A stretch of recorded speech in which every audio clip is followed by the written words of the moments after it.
avui hem fet les proves d'aptitud, les proves d'accés als estudis d'educació física. Actualment podem dir que els centres que estan fent aquestes proves no són tots a Catalunya, però que els estudiants o els candidats a estudiar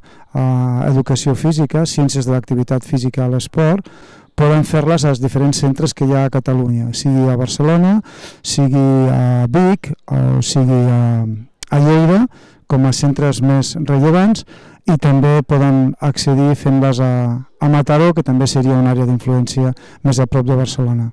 El número de persones que s'han presentat aquest any està per sobre dels 200, que és una xifra una mica més alta que els altres anys,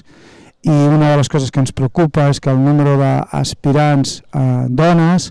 es manté en números per nosaltres una mica baixos. Estem en un 25% dels candidats són noies. Tenint en compte que Lleida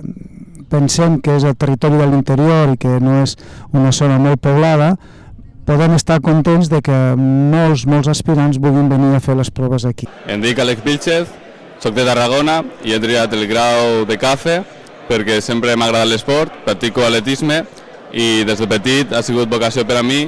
voler ser profe d'educació física i tinc pensat després del grau de CAFE fer un màster d'educació per poder donar les classes. També és cert que aquests aspirants, molts d'ells, podran estudiar ciències de l'activitat física en doble grau amb els estudis de primària i amb els estudis de fisioteràpia. Això suposem que és un incentiu per venir a conèixer aquestes instal·lacions i poder posar a prova les seves capacitats per posteriorment estudiar aquí. Estem contents perquè pensem que la demanda a Catalunya, en el nostre cas, el que pot ser la zona d'influència es manté, per tant, pensem que el futur